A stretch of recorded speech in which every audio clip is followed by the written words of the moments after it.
मौलवी की मस्जिद से लेकर पेरिस तक मेरी जिज्ञासा मेरा हाथ पकड़कर खुद आगे आगे चलती मुझे कहाँ कहाँ ले जाती है।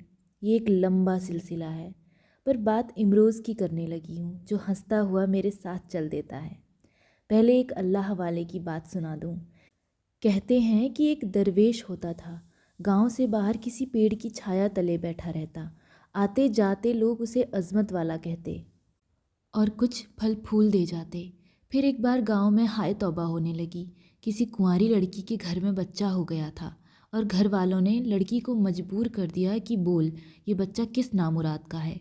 डरती कांपती लड़की ने उस दरवेश का नाम ले दिया। तो उसके बाप भाई बच्चे को उठाकर गांव से बाहर बैठे दरवेश के पास आए और गालियां निकालते हुए वो बच्चा दरवेश की गोदी में पटक दिया। कहने लगे ये तेरा है, तू ही संभाल। उस अल्लाह वाले ने सिर्फ इतना ही कहा, अच्छा मेरा है, और बच्चे को गोद में ले लिया। अब आते जाते लोग भी लानतें देने लगे थे। बच्चा भूख से रोने लगा।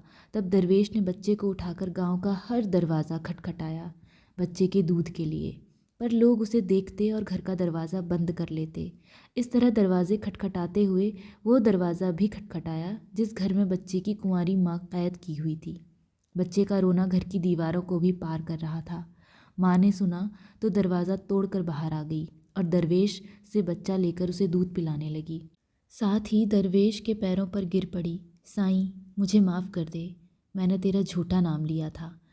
घर वालों ने देखा दरवेश से शर्मिंदा हुए, कहने लगे नहीं साईं ये तेरा नहीं। और उस अल्लाह वाले ने सिर्फ इतना कहा, अच्छा मेरा नहीं, और बच्चा देकर आगे चल दिया।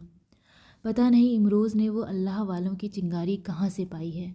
मैंने जब कहा मैं कानून मुक्त नहीं हूँ तो उसने कहा अच्छा, और जब मैंने कहा मैं कानून मुक्त हूँ तो उसने कहा अच्छा।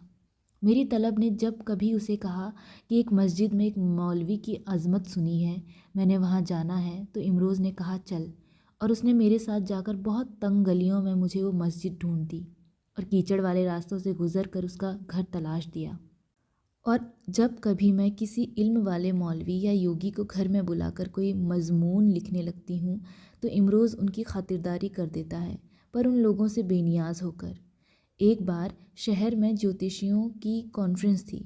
इत्तेफाक से एक दो को मेरे जन्मदिन का स्मरण था, इसीलिए 5-6 ज्योतिषी मिलकर मेरे घर आ गए।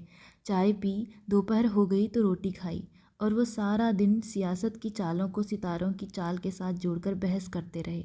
जब शाम हो गई, इमरोज़ ने फिर चाय बनवाई तो सभी बहस में थे कि शनि मंगल के घर में बैठा हुआ है, अमुक अमुक ग्रह बृहस्पति से छठे चले गए हैं, अष्टम दृष्टि से मंगल देख रहा है। इमरोज़ उन्हें चाय और मिठाई देते हुए कहने लगे, वो सारे अपने अपने घर में क्यों नहीं बैठते, बेगाने घरों में किस लिए जाते हैं, अगर जाते हैं तो दूसरे घरों को क्यों देखते रहते हैं। मुझे मेरे मन ने बहुत मुश्किल में डाल दिया।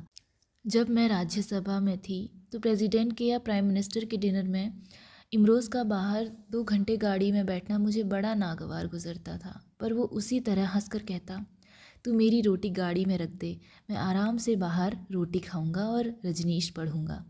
एक बार पाकिस्तान से इमरोज़ के किसी बहुत पुराने दोस्त का ख़त आया, मुँह में भीगा हुआ।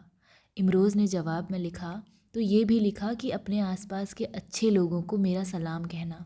कुछ दिनों बाद उसका जवाबी ख़त आया कि दोस्त तेरा ख़त पढ़कर मैं आज सारा शहर घूमता रहा, पर मुझे एक भी वो इंसान नहीं मिला जिसे मैं तेरा सलाम कहता।